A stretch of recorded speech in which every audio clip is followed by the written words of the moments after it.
The first mandatory marriage counseling session as part of the divorce process was scheduled for this week. Marvin knew it would be a waste of time because Cheryl was so adamant about her desire for women's freedom that she was unwilling to compromise in any way. Marvin had his first session alone with the counselor, Diane Marco. After exchanging pleasantries, Diane asked, "Marvin, do you love your wife?" He replied, "Absolutely." She asked, "Do you think Cheryl loves you?" "She says she does," replied Marvin. "Then why are you getting a divorce?" the counselor asked.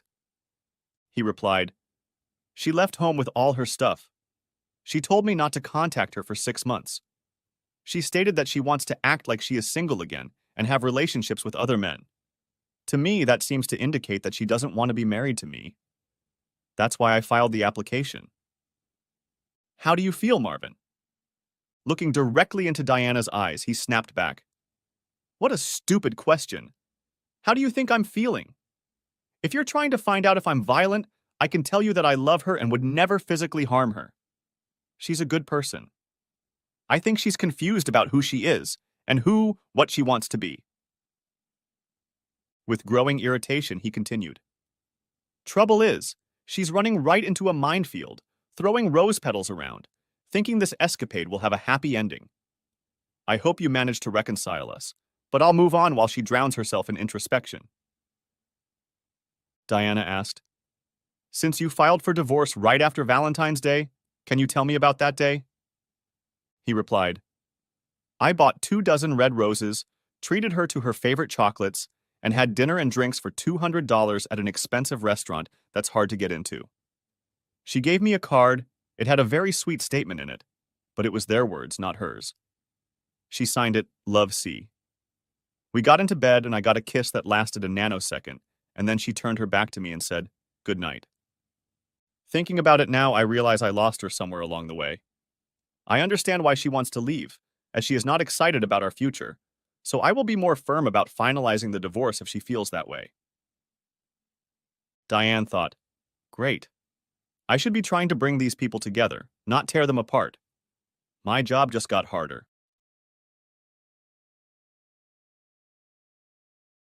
Week 7. Cheryl came to Diane Marco's office for a reconciliation meeting. Diane asked the same questions in the same order that she had asked Marvin. She got the same answers from her as Marvin did, up to the question about the reasons for the divorce. Cheryl replied, "I don't want a divorce. I told Marvin that I would go back to him in 6 months and resume our life together. I just want to feel free, because when I was younger, I didn't have the opportunity to do what I want to do. I'm not getting younger or prettier.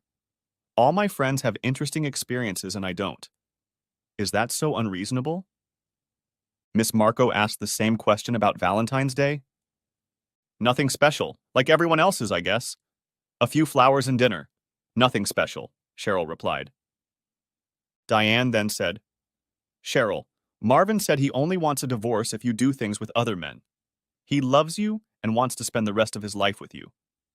Can you give up this idea of having relationships with other men to save your marriage?" She replied, "I don't understand why he is so demanding. I plan to go back to him in 6 months. He will like the new, more experienced version of me. We can go back to being the loving couple we've always been." Week 8. Marvin was on the junior college alumni board and made some projections for a possible fundraiser that he needed to present at the next board meeting. He called and set up a meeting with Tara Wilson, executive director of the Alumni Association. He could have emailed the projections to Tara, but she was too beautiful to stay on the other end of the email. He was greeted in her office with a radiant smile and a happy voice. She said, "I'm glad to see you again, and that you've come because I wanted to discuss some of these issues with you." After a lively discussion of the forecasts, Tara said, "I don't mean to pry, but I heard that you are divorcing Cheryl. I understand your situation, as I was there 2 years ago, and I still get hurt when certain things trigger my thoughts. Do you two still talk?" "No," he said. "We parted amicably, but she doesn't want to communicate while she goes through this introspection of herself and her life. There was no adultery or alcohol problems on either side. We were just going in different directions. She asked, I know this may be awkward for you, but I have a problem that you might be able to help me with. There is a formal charity dinner this Saturday night that I have to attend. I bought 2 tickets thinking my boyfriend would go with me, but now he's out of the picture. My problem is Patrick O'Kelly. I find him offensive, rude, and he wants to have fun with me. If he sees an empty seat next to me, he will sit down and ruin my evening. I can't tell him to screw off because he's a very generous sponsor of the junior college. You're the only person in this town who has enough presence to keep him away from me. Could you help me with that problem by becoming my beau? If you'd rather not, I completely understand you, given your current situation. He said, It would be my pleasure to dine with you and keep you away from O'Kelly's handyman. Just tell me your address and time and I'll come over. I suppose I should wear a tuxedo? Tara took his hand, but not for a handshake, but as a friend, and said, Thank you very much. The canceled trip to Paris still haunted Cheryl. She thought, Marvin can be so romantic sometimes. I wish he would be more considerate of what I want to do. She'd made a connection with the guy at Starbucks, and they'd gone out to lunch a few times. It was obvious to Cheryl that this relationship wasn't going to progress without sex. She decided it was too soon to hit the infidelity button. On Saturday evening, Marvin pulled up to Tara's house in a freshly washed BMW and a well-fitting tuxedo. After ringing the doorbell, the young man opened the door and politely said, Please come in, Mr. Johnson. My mother will be here shortly. He replied with a smile, Thank you. It was your mom who gave you the script to read to me. Grinning, the young man replied, Yes. While they were laughing at each other, the most beautiful woman walked into the room. This was not the Tara he had worked with on junior college-related projects. She was wearing a cobalt blue dress with narrow shoulder straps. He hesitated. Tara? I didn't recognize you. You're absolutely stunning. She replied, Yes, you know how to flatter a girl, don't you? With those words, he said, Let's get you into my car as soon as possible. I'm afraid some movie star is going to come along and take my beautiful companion away from me. She turned to her son and said, Sean, behave yourself, no visitors, go to bed by 10 p.m. Okay? Her son nodded, smiled at her and said, You look good, Mom. Everyone in town showed up for the evening event. Heads turned as Tara and Marvin entered the hall and made their way to the reserved table in front. Marvin knew that the men who approached their table were not here to talk to him. He had played golf with them that morning. Nothing new had happened, except that he had become the escort of the most beautiful woman in the building. Marvin had also become the target of several divorced women who had learned of the Johnsons' filing for divorce. He worked the hall, examining his current and potential clients. All the while, he watched Tara chatting with him, keeping his eyes on Handy O'Kelly. Suddenly, he saw Handy heading toward Tara like a cruise missile. He quickly turned his attention away from the conversation and headed toward Tara. Just as Handy started to hug Tara, Marvin slipped between them. He put his arm around Handy and said with a wide smile, Are you trying to steal my date, Patrick? You won't be the first or the last to try that. Tara played her part by gently placing her hand on Marvin's shoulder and said to Handy, Yes, I pulled off a big score when I talked Marvin into accompanying me. He wouldn't have come here tonight if I hadn't promised to dance all the dances with him. He knows how to negotiate, doesn't he? With those words, Handy said, Have a nice evening, and left. Tara whispered in his ear, I owe you a great debt. In response, he said, Being here with you is more than enough payment for me. Shall we sit down and eat? Their table of 8 was the busiest at the event, as Marvin was in his element, telling stories, joking, and laughing. It was the most enjoyable time he'd had since Cheryl left their home and possibly their marriage. When the orchestra played the first song, he motioned for Tara to join him on the dance floor. She grinned and gave him a hand, rising from her seat. They danced a few fast songs, and when the slow song started, they began to move together.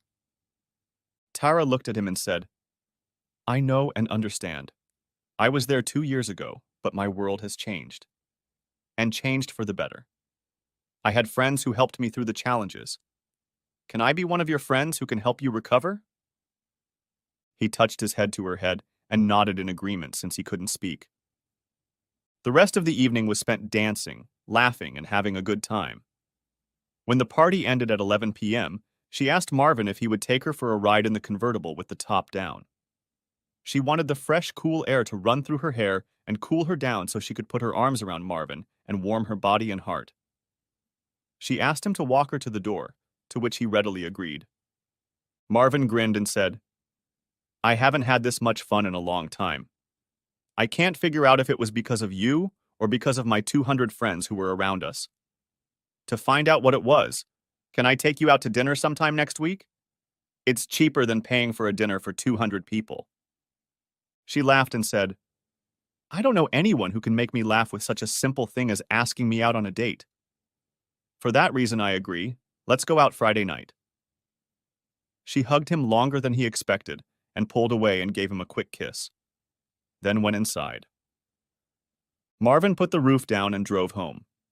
There was warmth in his heart. Cheryl went with her friend Patty to one of the clubs to have some fun. Patty had been divorced for several years and understood what partying was all about. She knew Cheryl was pretty and fresh enough to attract a few guys to their table that night. And she was right. As they walked in, several guys took notice, walked over and asked Patty who her friend was. After introductions, Tim, Dan, and Harvey bought the girls' drinks, promising that the dancing would start soon. Tim and Cheryl took the stage to a few fast songs. When a slow song came on, Cheryl wasn't sure if physical contact was necessary during the slow song. Tim knew what to do. It had been years since other men had been this close. She reminded herself that this was the kind of socializing she was looking forward to, socializing with unknown men with unknown goals. Over the course of the evening, she had gotten the names and numbers of several men who wanted to go out with her. This made her feminine ego purr. I am still desirable to men. I can choose who I want to be with. Late that night, both she and Patty went home without men. Week 9. On Wednesday, several of Cheryl's office staff came to her with the morning edition of the junior college's internal media. The article about Tara Wilson being instrumental in the success of the children's charity event on Saturday night was the lead article. The article had several pictures of Tara and her unnamed companion. Very timidly, they wondered if that was her now separated husband next to the extremely attractive Tara Wilson, and if he was dancing with her. Dazed, Cheryl stared at the picture of her husband while the other women waited for her answer. She muttered, Yes, that's him. On Thursday, Cheryl stopped by Betty's travel agency and asked for a big favor. I really need to talk to Marvin. Could you call him and ask him to talk to me? I'm not lonely. I'm not sad. It's just that my kids don't want to talk to me, and maybe he can get the kids to contact me. Betty said, I won't interfere with your relationship. I will call Marvin and ask him if he will talk to you. If he says yes, I'll give you the phone and go next door. If not, I'll thank him and hang up. Any questions? Cheryl replied, No questions, and thank you for doing this for me. Betty called Marvin and asked if he wanted to talk to Cheryl, and he replied, Not really, but maybe I should. You can put her on the phone, and I'm sorry you're in a tight spot, Betty.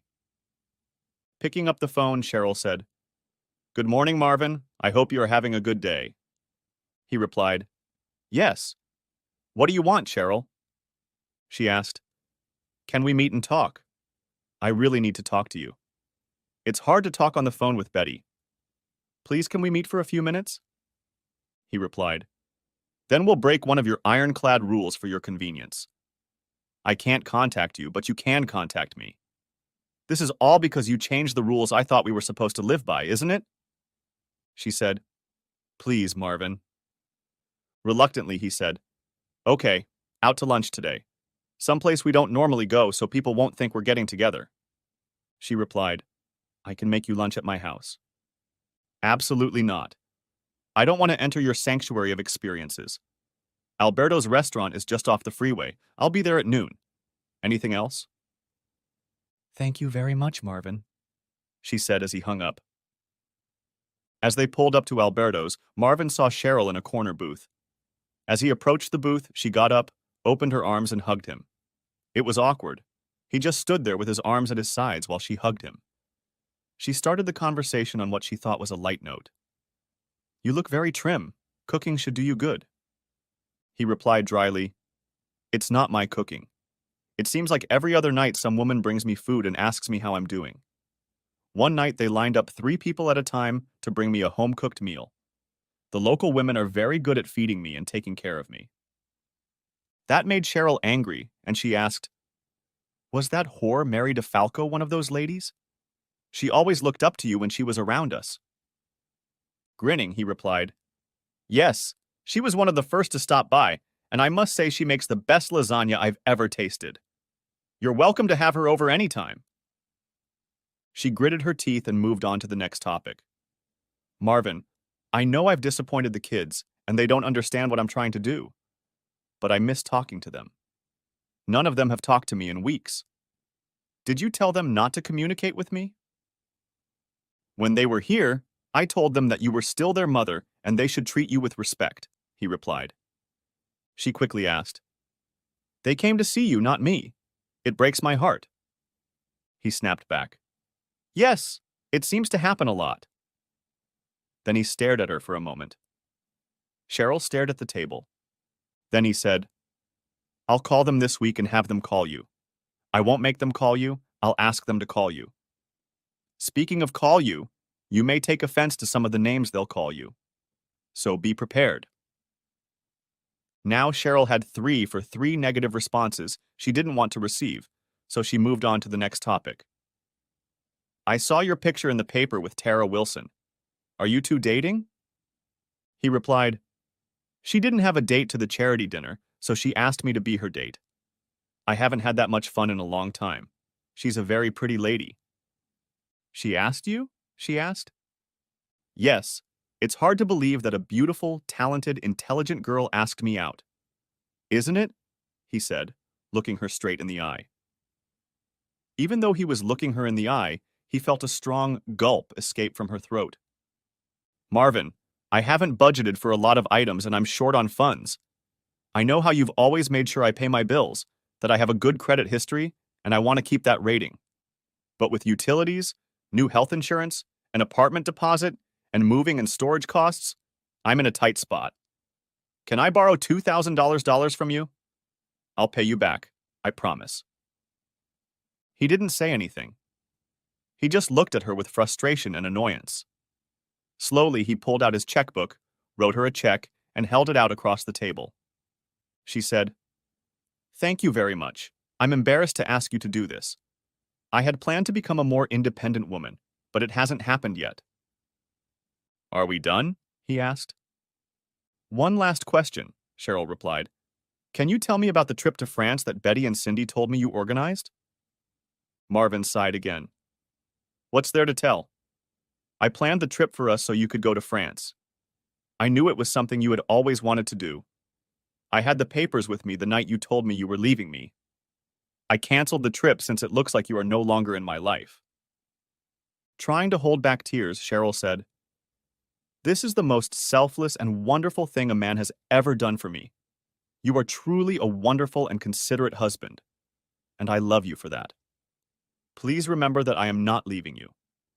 When we are together again, I will spend the rest of my life making it up to you. Are we done? He asked. When Cheryl nodded, Marvin got up, paid the bill, and left. Later that afternoon, Marvin called Tara to ask if she would agree to go out with him on Friday night. Tara replied, Yes, I'm on the calendar and I'm looking forward to it. What do you have in mind for the evening? He replied, Since your junior college baseball games are Friday night and the forecast says it will be a perfect spring evening, I thought it would be nice to go to the game, eat some food in the park, and watch the games. How's that for an idea? She replied, How fun! That's a great idea. Do you want me to take 2 seats for us in the faculty box? He replied, No, because then it would be like a job for you. I'll pick you up at 4 p.m. and we'll get seats when we get there. Great, see you then. Marvin got some good seats on the third base side of the field. The first thing they got was a soda and popcorn. As they started on the popcorn, Marvin asked, I took a chance asking you about the baseball game tonight. I didn't know if you liked outdoor activities or sports.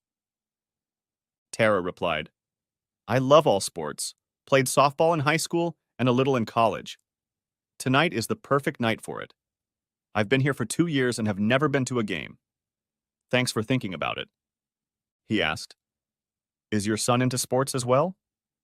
He plays sports but is now considering golf, but the logistics and transportation are complicated by my job. Marvin thought for a few seconds and said, Our country club has a program for young golfers this summer, and it's great. 5 hours on Tuesday, Wednesday, and Thursday each week from 10 a.m. to 3 p.m. The first hour is golf instruction, the second hour is playing 3, 4 holes, and at noon they get hot dogs and hamburgers. After lunch, they go to the pool until their parents come to get them. My goodness, that would be perfect for him. But how much does it cost? Tara asked. He replied, The only cost is his food. The club plans to make it so much fun for the kids that they'll talk their parents into joining the country club. You don't have to be a member now. I will sponsor you until you decide if you want to join. If you're interested, I'll give you the information. Tara brightened and said, That would be great. Thank you for thinking of him and me. The rest of the afternoon and evening was spent watching 2 fun baseball games and eating hot popcorn. They laughed and talked like 2 high school kids getting to know each other. Gradually, Marvin realized that he had brought a blanket with him. Not so much to keep warm, but to have an excuse to snuggle up to Tara. She didn't seem to mind. The evening ended with a hug, a brief kiss, and a promise to meet up the following week. Week 10. On Sunday, the golf course at the country club was closed for the first golf tournament of the spring. It was to be a scramble format, where each member takes a shot and the team chooses the best of 4 strokes. The golf pro forms teams using handicaps to determine the A, B, C, and D players. Marvin was a B player and was very surprised to see Greta Gustafsson as an A player. Greta has been playing on the LPGA Tour for about 10 years.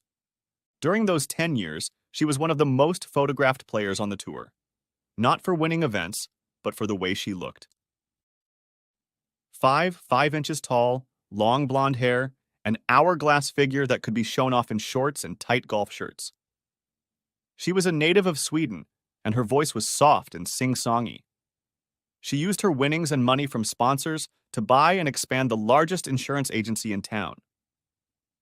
After introductions, the 4 players got into their carts and headed for the first hole. Marvin was excited to see that Greta was traveling with him. He told her, We haven't met before, but I've seen you here many times. Greta replied, I know who you are because you gave the president's report at the annual meetings. It's nice to meet you. Player D hit first, followed by players C, B, and finally A. When Greta bent over and stuck her club into the ground, it was clear why she was so beloved on tour. That ass was the most beautiful ass Marvin had ever seen. Turning her torso, her long arms swung sharply, creating a powerful shot. The ball flew 250 yards down the center of the fairway with a shriek. Greta smiled, tucking the club back into her bag. As she was getting into the cart, Marvin said, Det var mycket bra. That was very good, in Swedish. At these words, Greta raised her head fearfully. Greta replied, Du talar svenska? Do you speak Swedish? He smiled and replied, Ja, yes, in Swedish, and then said in English, That's about as far as my Swedish goes. Both of my parents' families were Swedish immigrants in 1868, hence the last name Johnson. Smiling beautifully, she said, I'm looking forward to our game tonight. You're the first person I've met in this town who knows anything about Sweden. The remaining 17 holes became a stage for laughter, jokes, and discussion of Swedish customs. Their laughter could be heard as they sang Swedish nursery rhymes. Marvin knew the words his grandmother taught him, but didn't know their meanings, which made them even funnier. Thanks to Greta's long shots and Marvin's strokes, the foursome collected the first prize of $100 per person in shirts, pants, and golf equipment. Greta turned to Marvin and said, "Playing golf with you was more fun than winning. We should do it again." Smiling, he agreed and said, "Sure. How about you come over here Wednesday at 1 o'clock in the afternoon? I'll buy you dinner then. It will be cheaper for me than paying you at $1 a stroke difference in our results." Weeks 11 and 12. Cheryl initially told her sorority sisters that she would not be attending their 25th graduation anniversary. After threats of kidnapping and interference from her friends, she reluctantly agreed to join them. They knew of her struggles with Marvin and her inability to accept herself as a modern woman. They wanted to be there to support their friend in her time of need and restore her femininity. Cheryl was glad for the 3-hour drive to Dallas because it gave her time to take a break from the stresses of work and life in general. She shifted her thoughts to the young women she had gone to college with and how their lives were now. It would be interesting to hang out with these longtime friends. They had rented a corporate retreat building that had 6 master bedrooms, a kitchen, and a central meeting room with couches and cushioned chairs rather than tables and desks. The 6 bedrooms were separated so each person had their own room with a private bath. Outdoors was a patio and hot tub overlooking the golf course. Friday was planned as a travel day and meeting night. The plan was to make reservations for a sushi dinner, followed by a pajama party at the vacation home. Cheryl had taken the day off, so by 5 o'clock that evening she was on site. She realized by the laughter and squeals that most of the ladies were already in attendance. As she walked through the door, there was a wild cry of delight that she had finally arrived. Many of the girls had already started drinking, as evidenced by the large number of liquor bottles on the counter. The Uber ride to and from the sushi restaurant was raucous and disorganized, and all the women were laughing. Everyone was told to put on their pajamas and head to the center area. After a serving of margaritas from the kitchen blender, each woman had to talk about her career, children, marriage, and lovers. There were happy stories, sad stories, and stories without end. Cheryl was one of the 3 that had no denouement yet. Everyone saw the possibility of wonderful or terrible things happening to these 3 women. More than half of the women had been divorced at least once. Most of the people interviewed told Cheryl that she was on the right track. She should have taken the marriage into her own hands and told her husband how things would be. He should happily comply or just accept it. It's his choice, but it's best for him to make his wife happy and stop whining. The girls applauded Cheryl for pulling herself together and telling her ungrateful husband she was moving out for 6 months, and for being a strong modern woman. They loved the no-contact rule and the fact that she was living as a single woman, not bound by the constraints of a marital relationship. They ached when she told them that Marvin had filed for divorce and was using this opportunity to change his life for another woman. She told of his date with the young, beautiful Tara Wilson and how he traded in his Honda for a BMW convertible as a sign of seriousness. Even the most rebellious girls toned down their speeches about getting their husbands to work it out. Most of the women said that after their divorces, their ex-husbands married younger women and they married older men. All agreed that they needed to proceed with caution and not force him to make a choice she didn't want him to make. After a late night, the group didn't start their shopping trip until 11 a.m. The plan was to eat lunch and store until 4 p.m., then return to the retreat and rest for the rest of the afternoon and early evening. They had reservations at an Italian restaurant and planned to go clubbing afterward. Each woman was told to wear her best man-catcher dress and put $20 in a margarita blender, and the woman who caught the best man would win $240. The dinner was especially good, but the real excitement was the man-catcher contest. When they arrived at the best club, they found they couldn't set one table for 12 people and had to make do with 2 tables of 6. This also made the ladies more accessible for the men to ask them to dance. Cheryl enjoyed dancing with 5 different men.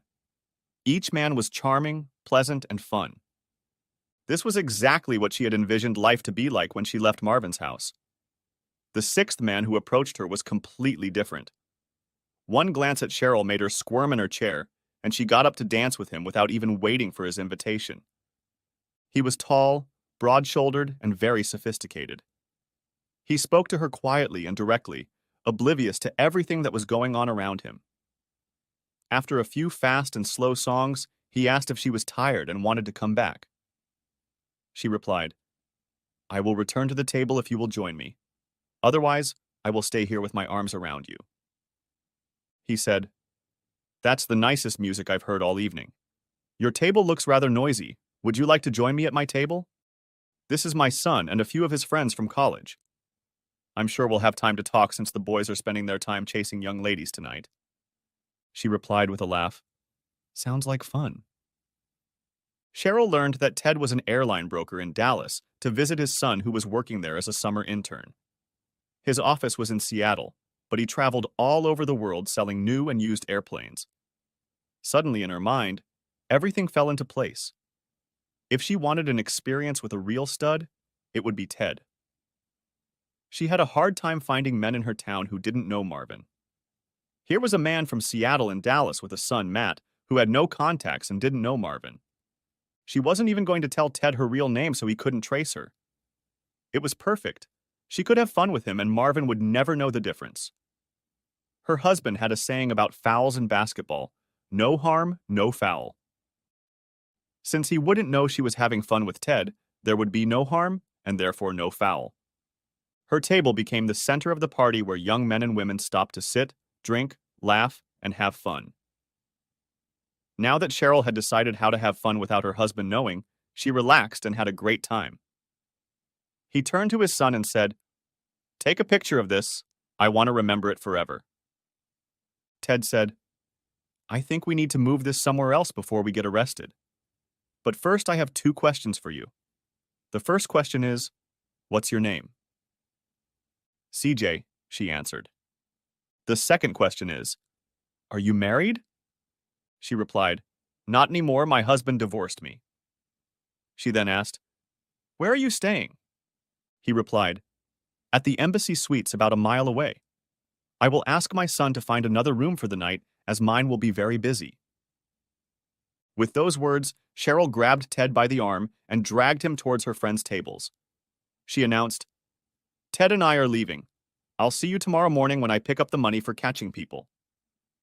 She then made Ted show her friends his driver's license, so that if Ted turned out to be the axe murderer, the police would know who he was. All of Cheryl's fears about cheating on Marvin dissipated when, with her arms around Ted, she headed toward his hotel. As soon as the door was locked, she clung to Ted, and they walked to the bedroom.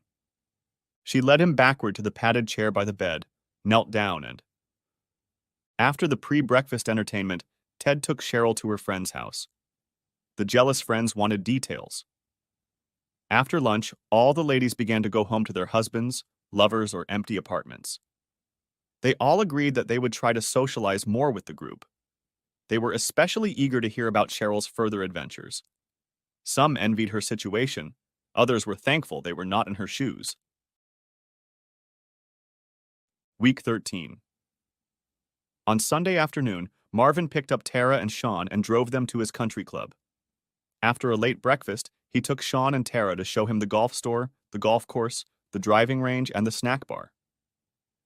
Marvin had an old set of clubs that his son had used when he was that age, so Sean would keep them in the store for when he came to play. Most importantly, he gave Sean his club number so he could order sodas and fries for him and his new friends at the pool. The following Tuesday was the first in the Young Golfers Summer Program. Sean was smiling the whole time. He dreaded a boring summer, but golf lessons, playing golf and swimming 3 days a week made him a happy boy. It also made Tara a happy mother and a happy companion for Marvin. In the evening, she cooked dinner for the 3 of them. After Sean went to bed, she snuggled up to Marvin and said, "Thank you so much for bringing Sean to this golf group. He is really happy. I'm sure you've been a wonderful father to your children." He regretfully replied, "You'll have to ask someone else about that. After what has happened to me in the last 3 months, I have no idea if what I did was right or wrong. My world is so upside down, my head is just spinning." Tara hugged him and said, "I'm here for you. I've been through this before. After the fog comes clarity, I guarantee it. Just keep doing what you're doing. You'll feel better no matter what happens." They then spent some time in silence, hugging and talking. On June 15th, Marvin and Cheryl knew what day it was. It was their 25th anniversary. Both thought about sending each other a card, but decided against it. Both had 13 weeks marked on their calendars since Friday. This is the end of Cheryl's 6-month escapade of empowerment. It would be decision day, whether they would reunite as husband and wife or sign the final divorce decree. Cheryl was still reeling from her trip to Dallas. Her friends gave her strength and support in what she did and how she did it. The night spent with Ted had been impressive. However, she knew she had to keep all her hometown connections a secret. Otherwise, her absentee husband might bring the matter to a divorce, and she didn't want that right now. She didn't really want to divorce him. She just wanted things to be different.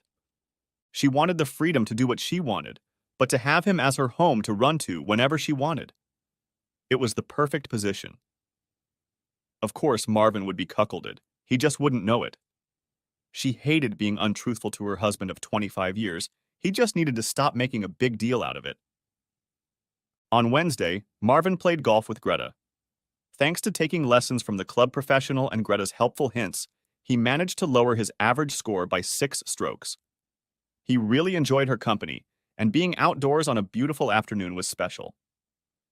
While the golf game was serious, the conversations between them were easy as they became very personal with each other. And when they finished their round, he asked her if she would like to play with him Friday night at the couples club. He said, "It's mostly married couples, but you can get unmarried people too. Just 9 holes of golf, then dinner and prizes." She replied, "I'd love to." On Friday night, a longtime group of ladies gathered at the country club for drinks and dinner. Cheryl had been a member of this group for many years, but after Marvin's divorce, she was no longer eligible to attend the club. Her friend Betty asked if she could join them. She was reluctant at first, but decided that a modern woman would not cowardly be in the same building with her separated husband. After all, they weren't sworn enemies, just 2 people who had drifted apart for a short time. Their usual spot for a Friday night bachelorette party was on the patio above the 9th green. It was a place they had been assigned years ago because of the raucous and loud conversations this company was known for. It was a beautiful evening, and the Cosmopolitans never stopped drinking. Cheryl was glad to be back with her friends and looked around, remembering the times she and Marvin had spent here. And then she saw him, her husband. He was walking beside a moving golf cart toward his ball. He looked very good, trim, with an athletic gait. Judging by the location of the ball, they had already made 2 strokes on the par 5 hole. He swung his club, the ball flew straight at the pin and rolled into the cup. "Eagle! He made eagle!" heard Cheryl shout to the woman. She was overjoyed for her husband and jumped up to congratulate him, but stopped as her stomach clenched into a lump. A tall blonde woman jumped out of the cart and ran up to Marvin. "Man!" He turned to her and she wrapped her arms around him and gave him a quick kiss. They didn't care who was watching. They didn't hear the cheers and jeers of those around them. The 2 golfers embraced each other and headed for their cart. The ladies at the table gasped as they realized what Cheryl had seen. Cheryl grabbed her purse and ran to the car. There, she burst into tears. Another beautiful woman was following her Marvin. He had to wait for her decision on how soon she would return to their home. It should have been her decision, not his. He does want to trade with her, but it saddened her that she was the one who was to be traded. Week 14. Diane Marcos scheduled Cheryl and Marvin for a joint meeting with the mediator. They hadn't seen or spoken to each other since their lunch 5 weeks ago. Both of them pulled up to Diane's office at the same time. As he turned off his BMW, Cheryl complimented him on his beautiful car and asked, "Can you take me for a ride after our session is over?" Getting out of the car, he replied, "I'm sorry, but I have a golf game this afternoon. Besides, we're not supposed to have any contact with each other." She replied, I'm looking forward to our session today. I hope we can work out our differences and be a couple again. He grinned and said, Yes, me too. But with you moving, any reunion will become difficult. Diane welcomed them into her office. I'm so glad you're talking to each other. This is a good start to reconciliation. After our last meeting, I informed you that this would be a joint meeting. Each of you will be able to talk frankly with each other and find out what our common ground is. From our first meeting, I realized that you both care and love each other. You both want to stay married. The only stumbling block is that Cheryl wants to have experiences with men other than Marvin. This is a real problem for him, and he has vowed to finalize the divorce if Cheryl is unfaithful. Do we agree that this is our stumbling block? Both answered, Yes. Diane asked Cheryl if she wanted to talk first. Cheryl replied, Yes, I would like to start. Marvin, I really truly love and respect you. I want us to be together forever, however. I feel incomplete and lacking in world experience. From what I have read, I have learned that sexual interaction is different from intimacy. You can have an experience with someone without caring about them, or even loving them. It's just a physical act, just like a handshake or a hug. She continued, Intimacy is a different thing. If you have an intimate relationship with someone, you are deeply emotionally attached to them. It's a lifelong connection. You and I have an intimate relationship. I'm doing this with you because I care about you, and you care about me. Another way to describe your fear of a cuckold is that you've had the flu many times. It's a physical event. An event you didn't like, but you dealt with it. You moved on. You didn't ruminate and rage about it for the rest of your life. It wasn't pleasant, but you dealt with it. She continued, It's the same as if I had a short relationship with someone else. I feel like I need this contact to become more of a woman to you, not just a wife. I hope you understand where I'm going with this. Taking a deep breath, Marvin spoke. I thought it was interesting that you said you have the utmost respect for me as a husband and a man. But at the same time, you suggest that you are disrespecting me as a man by wanting to do it with other guys. It's demeaning to me, and I find it terribly offensive. Almost indignantly, he said, You're saying you'll get over it shows an ignorance of how men think. Since the beginning of time, it has been built into men's DNA that they don't want other men having fun with their female companion. It has to do with preserving the species and masculinity. You can go back thousands of years and see how men thought this way. He continued, There are two C words that are offensive to both men and women. Cheryl, I would like you to remain my wife, but I will not be part of your experience. He continued, I will not tolerate it, but your thoughts will be elsewhere, as will mine. Cheryl had no other answer but, No, Marvin, it won't be like that. I promise it won't be like that. He wasn't moved by her weak answer. Diane ended the session and asked them both to keep an open mind and think about possible compromises they could make. Week 15. Summer was in full swing, and Marvin played golf with Greta every Wednesday afternoon. Usually it was just the two of them playing, but sometimes clients would join them. Greta for insurance, Marvin for investments. After the game was over, Marvin would invite Greta to his house for a steak and salad dinner, to which she would happily agree. Sitting on the back patio after dinner, Marvin said, I need to bring you up to speed on how I feel about my marriage. We had a mandatory reconciliation meeting last week, and we are no closer to an agreement than we were when I filed. You already know the conditions I set then. He then said, I feel that you and I are very close to each other, so I can say that I like you very much and I want to keep our relationship. However, I have pledged not to have sexual intercourse with anyone until my marriage is dissolved. It would be hypocritical of me to divorce Cheryl for infidelity by having fun with you. I don't know if you want to do this with me or not, but I want you to know that this is why I didn't push to take our relationship to the next level. I hope I wasn't presumptuous in thinking you were interested in me at all. His comments caused Greta to laugh. You're not presumptuous at all. I really enjoy spending time together. Marvin, I feel like you're my best friend in this town, and I'm fine with the state we're in right now. It's important for you to live until the end of the summer to work things out with Cheryl before you change anything. The next day, Marvin asked Tara if she would go with him to an outdoor concert on Saturday night, and she agreed. Greta was in Atlanta one weekend with her LPGA friends. They rode around town in Marvin's BMW convertible because it was so much fun on a beautiful summer evening. I have to tell you, Marvin, you have made my son's life and mine just wonderful this summer. Sean loves the junior golf program. He's made some great friends, and I have a great friend in the form of you. You have been so much fun to be with this summer. I hope the summer never ends. He said, I'm afraid it will end with a big bang.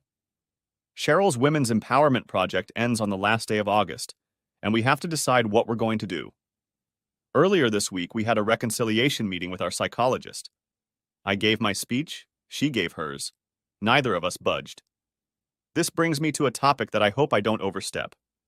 We've been close this summer, and I'm enjoying the two of us and the three of us together. He continues, by this time, the average couple is either getting into it or drifting away from each other. I intentionally don't do it with anyone during Cheryl's 6-month escapade. How can I divorce her for adultery if I'm having sex with someone else? That's why I've been celibate for the last 15 weeks. Laughing, Tara said, I'm so proud of you. I was worried that you'd go off the rails for revenge and it might ruin your life. I understand you because, as you know, I've been there once before. I suspected that's what you were doing. It will be interesting to see what happens to your life this fall.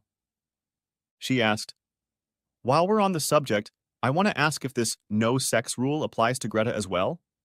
I don't want to sound pushy or possessive, but I know you spend a lot of time with her, and I don't want her to be treated as a Plan B woman. My ex-husband had a girlfriend, and it really hurt me when he chose her over me. I hope you understand my position. He took her hand and said, you don't have to worry about me waiting for you. Greta and I are great friends and enjoy our time together.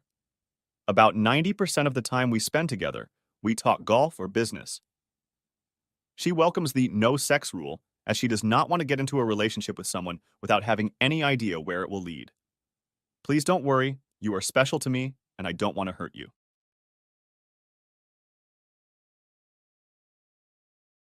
Week 16. Week 17. Summer was getting closer and closer to fall. Marvin played golf with Greta every Wednesday and spent an evening with her every week. Marvin spent most of his time with Tara and also with her son Sean, which suited them both. Week 18. Greta did not participate in the country club tournament on the 4th of July because she went to Atlanta to play golf and see friends. Marvin invited Tara and Sean to come to the fireworks show at the golf course. Sean socialized with his golfing buddies, and they sat in lawn chairs, drinking drinks and enjoying the evening. Tara noticed him looking off in the distance, toward his house. She touched his arm and smiled as he turned to her. She nodded and he nodded back. No one had invited Cheryl out for the evening, so she drove to the country club and parked a block away to watch the fireworks. The cars parked on both sides of the street made it difficult for her to turn around and go back. She did not want to continue down this street since she used to live on it. She saw members walking down the street to their cars and homes. She also saw Marvin and Tara walking under the arm of a boy to where her house used to be. She didn't want to appear to be a stalker, so she sat and sniffled until the Johnsons went inside. Week 19. Twice a week, Cheryl went clubbing. She danced, laughed, drank Cosmopolitan, and had a great time. She maintained her dignity and could not be accused of having fun with any of her new friends. She enjoyed teasing and making men run after her. There was always the possibility that Marvin was being followed by an investigator who could document infidelity. She still didn't know how he knew about Roberto. Fortunately, they had only flirted with each other. She called Ted and asked him to call her when he was within range of her house. Ted said he would be in Dallas the following weekend. Cheryl asked to meet him halfway there, and he readily agreed. Cheryl still suspected that Marvin knew Roberto. She rented a car in case he installed a locator in her vehicle. She didn't use her favorite purse since it could have had a locator or recorder sewn into it. The call to Ted was not from her cell phone, but from a phone discarded at a Walmart store. Once again, she outsmarted Marvin.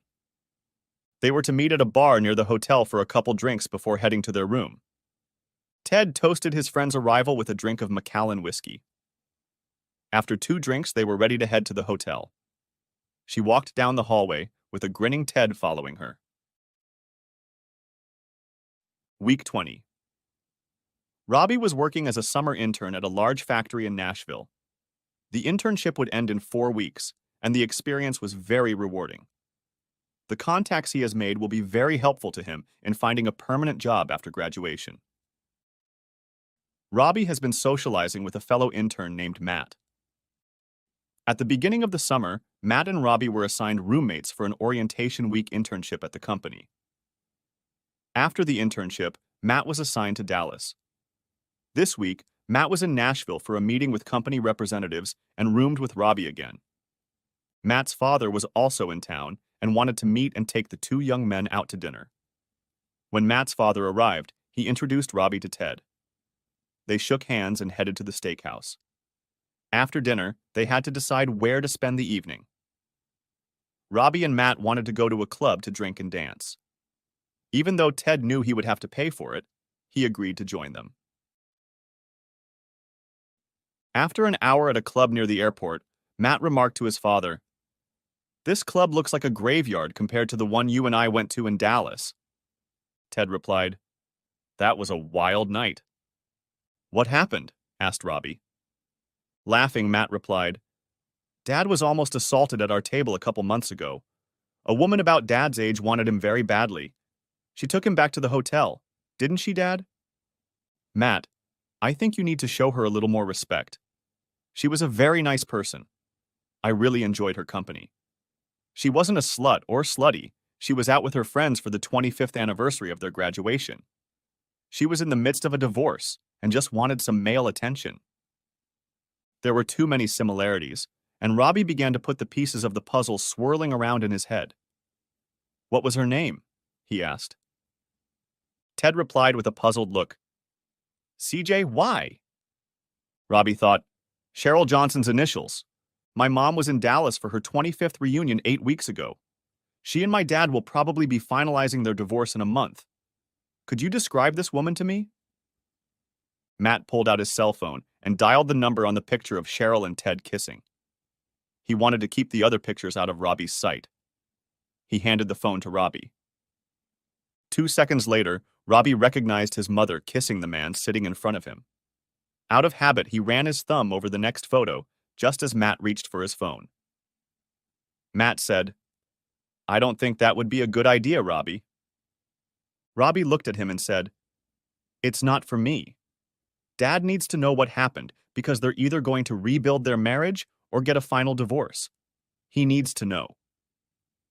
Matt pulled his hand away, and Robbie saw his mother's bare ass rubbing against Ted's lap at their table in the club. Ted immediately said, "Robbie, she told me she was divorced. I don't do that with married women. I was hurt badly twice when other men entertained my then wife. I won't do something so disrespectful to another man." Robbie shook his head in appreciation, turned to Matt, and asked him to forward the pictures to him. Robbie turned to Ted and said, "I should get going. Thanks for dinner and drinks. Goodbye." Week 21. Greta called Marvin and asked him to cook her a steak at his house after golf Wednesday afternoon. He gladly honored the request. After a great steak, red wine, and dessert, Greta asked him to sit next to her on the couch. It seemed to him like a budding breakup. Perhaps she had changed her mind after their conversation last week. Greta began to talk like this. "You know how much I enjoy your company. We've become very close, and I want to ask you something that I hope won't hurt our relationship." Marvin felt a lump in his throat. Cheryl's ghost was alive. "After spending 5 months with you, I have come to the conclusion that you are one of the most honest and intelligent people I have ever known. Your business practices are efficient, profitable, and you make every transaction a win-win for the client and your company. I admire what you have built. I also know that one day you will want to slow down and work less. Your children won't want to come back and run your company, and I'd hate to see a viable local company sold to a chain. For that reason, Marvin, I would like you to consider merging our companies. Our companies are very compatible and will complement each other. My company, compared to my peers, is at maximum market penetration, as is yours. If we team up, I will have access to a new client list and you will have access to my clients. By the time you're ready to retire, I can run the company and take your place as president. Then I can buy out your half and you can retire or work part-time. I know you have a big personal decision to make in a month, but I feel like I should broach the subject now before you make another decision that will affect your company. You don't have to make a decision now, it's just something you can think about. We spend a lot of time together, so we can work on it piece by piece until we come to a decision. Marvin brightened as he said, I was so afraid you were going to say you didn't want to be around me anymore. Instead of the expected pain, I got a wonderful offer. I really like your idea. I was hoping Robbie would come back and join the company, but after what he's been through this summer, he's standing firm on his decision to pursue an engineering degree. I can see how we can bring companies together. When we entertained joint clients this summer, I thought it was very rewarding. I'm very glad you brought it up, as I was very impressed with your business acumen and dedication. I would love to pass on the legacy of my family business to you someday. Week 22. After much agony, Robbie called Cindy to tell her about their mother's infidelity. He emailed her a picture of Cheryl kissing Ted for her to look at. Cindy replied, I don't think a kiss like that fits the description of infidelity. However, you do have Ted's admission that they had physical contact. Robbie then emailed her a picture of their mother with Ted. I didn't want to send you that disgusting photo. But between what Ted told me and this photo, there is no doubt what she was doing with him. Robbie had time to calm down from her outrage at her mother's act. The picture took Cindy by surprise, and she went on a rampage, calling her mother all sorts of foul words. In tears, she said, Can you imagine what this will do to Daddy? He devoted his life to that selfish whore, and look how she repaid him. It's horrible. How are we going to tell Daddy? I know, Robbie exclaimed. As the eldest, do you want to tell him? Or should I do it, since I've already talked to Ted? Let's do it together, she replied. We have to do it in person, not over the phone. He's going to need us. What's left of our family has to stick together.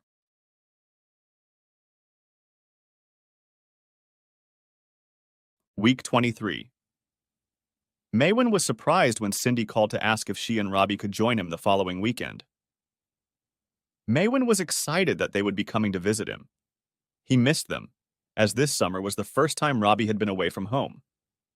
The happiness was shattered when they told and showed him what Cheryl had been doing in Dallas while traveling with her girlfriends for her 25th birthday. Marvin's voice was measured and his face pale. He said softly, I thought it was going to happen, and I was dreading the day I would find out for sure. She was so excited about the experience that with my mind, I knew it was going to happen. But in my heart, I hoped it wouldn't happen. I didn't have an investigator follow up with her because I didn't really want to know, but deep down, I needed to. More than anything, I would hate for you two to see that picture. She was a good mother to you and a good wife to me. It's a shame she went off the rails. This is one example of how the saying, absence makes the heart grow more beautiful, is not true. The longer I live without her, the less I want her back. Having made the decision to divorce, Marvin wanted to spend the rest of the weekend enjoying their children. They purposely did not want to contact their mother because they did not want to see her. Their laughter was strained, but it was nice to see their father. They were proud that he wasn't a crying and whining man, but Marvin had more than 6 months to prepare for that. Weeks 24 and 25. Cheryl was getting ready to move in with Marvin. She packed clothes she knew she wouldn't wear for a while, such as a gauze sundress. She was sure that Marvin had no good reason to divorce her for infidelity. She was ready to leave her 6-month lifestyle experiment. She wanted to go back to Marvin's big, beautiful house, not the small apartment that was cramped for her. She missed her status as Mrs. Marvin Johnson in the city. She had forgotten how much fun it was to go to formal dinners in her new dress and sit at the head table. She missed the always fun 4th of July party at the country club. Her friends had drifted away, and she wasn't called to have coffee or lunch at the club as often anymore. Going to the club wasn't as exciting as she thought it would be. Sure, she danced and made out with a few potential suitors, but the sparks didn't fly. All these guys wanted was to entertain her, and not after a few dinner dates, but right this night. Right now, in the bathroom, in the parking lot, whatever. Yes, that's what she wanted, but the more she looked at the other divorced women being hit on at the club, the less she wanted to be like them. To her, Ted was different, exactly what she'd envisioned a lover to be. Maybe she could sneak out once every 3 or 4 months to spend a weekend with Ted. Marvin would be in the dark. Although she was confident in her prospects of reuniting with her husband, she found it odd that none of her children had called her in weeks. She would call them, but the calls would just stop. The same thing happened when she tried to call Ted. The call would simply drop. Her texts and emails went unanswered. The only calls she received were from men at the nightclub who only wanted one thing. She thought maybe she needed a new cell phone. Week 26. At Marvin's request, his attorney contacted Cheryl's attorney and asked that the parties meet at his office at 1 p.m. to make a final decision on the divorce. He demanded two things: a current STD report and that both Marvin and Cheryl sign the divorce papers at the beginning of the meeting. If the spouses decided to stay together, they would symbolically tear up the final divorce decree and get back together. The lawyer will place champagne and 4 glasses on the table. The outrage was quite rampant as Cheryl, as a regular tramp, was to be tested for STDs. She was disgusted to go to the clinic, where she knew some of the staff, to ask for this test to be done. She knew she was clean, or she really hoped she was. Cheryl spent a lot of time on makeup for this appointment. A new fancy dress was required. She couldn't wait to be Marvin's wife again, and she realized that she really missed him. She was the first to arrive at the lawyer's office, followed by her attorney. Marvin was the last to arrive, and placing a bright red envelope on the desk, apologized for being late. Cheryl's heart beat faster. She thought he had resurrected the trip to Paris, and they would spend their second honeymoon there. The exchange of STD reports had gone off without contagion. Cheryl breathed a sigh of relief. Both parties signed the final divorce decree, and then Marvin asked Cheryl if she had anything to say. She began. "It's been a long 6 months without the love of my life being with me. But with any adversity comes the ability to improve.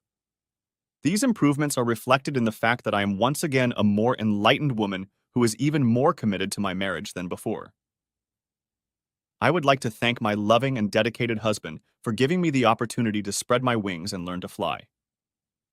Marvin, you will never regret the gift you have given me, for I will demonstrate my faithful love for you for the rest of the days of my life." Now it was his turn, and he said, "Faith is trusting someone. All marriage vows speak of the faithfulness of both parties, because without trust, there is no love. That brings us to the initiation of this divorce petition and my desire that my wife and I remain faithful to each other. Over the past 6 months, I have spent time with several women. I have had no contact with anyone during that time. Cheryl, have you remained faithful to me?" Shocked by the formality of his comments, she replied, "Yes, I have remained faithful to you." Marvin made a grimace at her comment.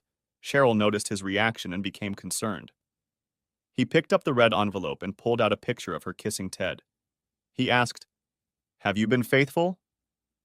She started to stammer and mumble something, then said, "It was just a kiss. It didn't mean anything. I wasn't unfaithful." He pulled out another vulgar picture. That's what fidelity is? She was so flustered that her lawyer advised her to keep quiet. But she said, "Where did you get this picture from? Were you following me? My dress was accidentally pulled up when I tripped and fell on a strange guy." He replied sternly, "This is the most disgusting situation I have ever been in. This picture was taken by a friend of one of our sons in Dallas. Our son found out about the picture when Matt and his father were laughing at the slut who jumped Ted at the club. They confirmed it was you by showing him the picture presented here. At this revelation, Cheryl's face turned pale and tears came to her eyes. Marvin roared. Imagine the pain of a son seeing his mother in a crowded club as she tried to pick up some guy to entertain her. Our son sat across the table from the man who made his father a cuckold and his mother a whore. Imagine what was going through his head looking at that disgusting picture. And you wonder why the kids don't return your calls. He turned to his attorney, handed him both signed copies of the order and said, "Please file them." Marvin, the sex meant nothing to me. It meant nothing to Ted. It was just a physical activity, no love, no commitment. He said sternly, "That's even more cruel, Cheryl. You think it with Ted means nothing to you, while you know it means the world to me. How disrespectful that is to me. That's the worst thing you could say to me." Cheryl collapsed into a puddle of tears, moaning and mumbling. She didn't have the strength to get up to leave, even when the lawyer pulled on her arm. She repeated, "No, no, no, I want to be your wife again. Please forgive me. I promise to be faithful always. Please don't do this to me. I don't want to be divorced like the other women in the clubs. Please don't push me away. I'm sorry. I'll never do this again." As he left the office, he could hear her crying and sobbing all the way to her BMW. Marvin took the rest of the day off. He went home as he felt it was dangerous for him to drive or even be around people. He poured a large glass of whiskey, lit a cigar, and turned on the Frank Sinatra channel on Sirius Radio. The view from his patio deck was quiet and serene, just what he needed. He looked at his turned-off cell phone and saw that Cheryl was calling him every 5 minutes and then deleted those calls. Tara and Greta called a few times, as well as Robbie and Cindy. All in good time, he thought. Secretly, he knew this was how it would end up. Cheryl wanted to do it so badly that it was inevitable. It was why she had to move all her possessions out when she left 6 months ago. He wanted her gone so he could get used to being without her. Her, the woman he loved, but had lost over time. Since last summer, he'd seen her resentment of their marriage grow. Whether she cheated or not, it didn't matter. She was gone. When he spent time with Tara and Greta, they showed more concern for him than Cheryl. They had exceeded the 25-year warranty on their marriage. Whether it was the scotch or the cigar or the fatigue or just relief or a combination of all of these things caused him to remain unconscious all afternoon and all evening. He awoke to Tara's light touch. She asked with a concerned look on her face, "Are you okay?" He smiled weakly and replied, "Yeah, but why wouldn't I be okay?" She laughed and said, "I see you haven't lost your sense of humor after the divorce." He replied, "It turned out just as I expected 6 months ago. She's gone. It was nice to just sit here in silence. I've been emotionally preparing for this day since she left. Without knowing the exact details, I knew what the outcome would be. I wasn't blindsided by it.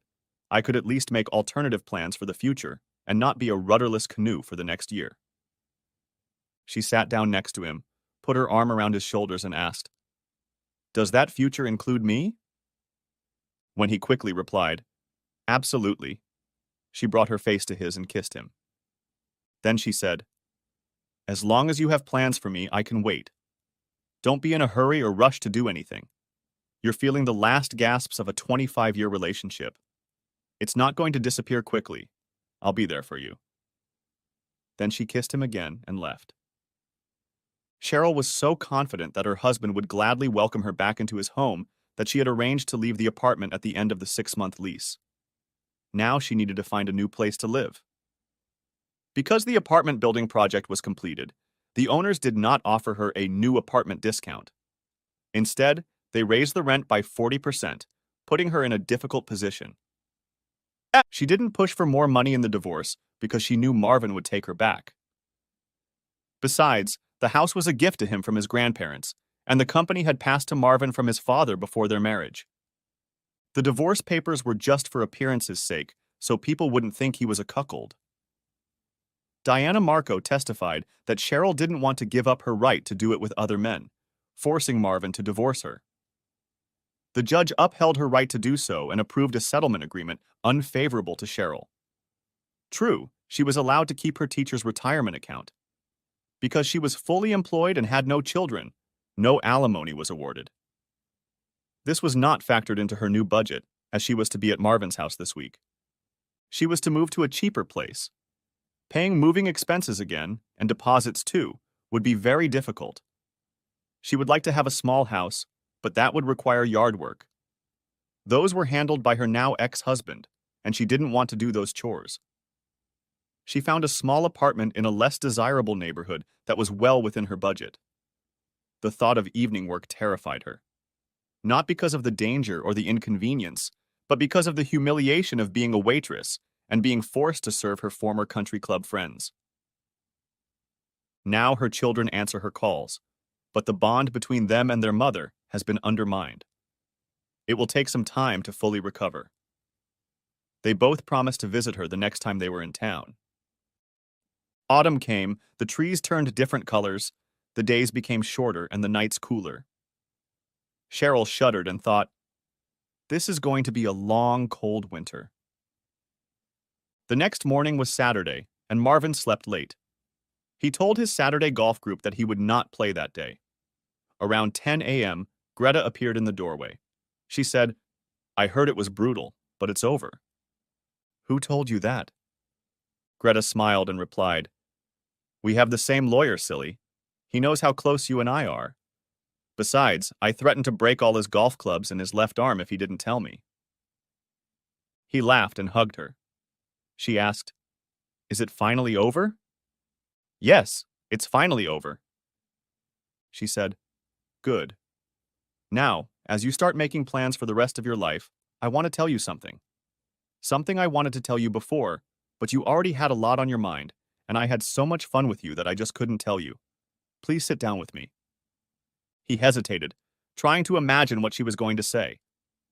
In a soft voice, Greta said, "The ladies in town find you quite attractive, and as the final decree is finalized, you will be noticed by more and more women. Making plans for your life, you probably intend to remarry someday. If I were fortunate enough to be invited, I would answer you no, because I am already married." This made him jump to his feet. "What? When? How?" was all he could formulate in his mind. He asked, "Who is your husband, and where does he live?" "My wife lives in Atlanta. We've been married for 5 years. One of the reasons I travel there often is to see her. Marvin, I'm a lesbian, and have been for 10 years. That doesn't change the fact that I love you as my best friend and want you in my life always. I can love you but not marry you. As far as I'm concerned, we can continue to live the way we did this summer if Tara doesn't mind. In fact, I would like to improve my relationship with Tara. I want her to know that I'm not trying to steal her man. If she's important to you, then she's important to me. After all, we are business partners." She continued, "I was happy and relieved by the no-sex rule you instituted this summer. It didn't put me in an uncomfortable position. My wife doesn't want me doing it with you, just like you didn't want other men doing it with your wife. She doesn't like the idea of me being a cuckold. I have a great friend who just divorced his wife for doing it with another man." The end. If you haven't watched the first part of this video, the link will be in the description. Thanks for watching, I hope you enjoyed it, so subscribe to my channel and watch the next video.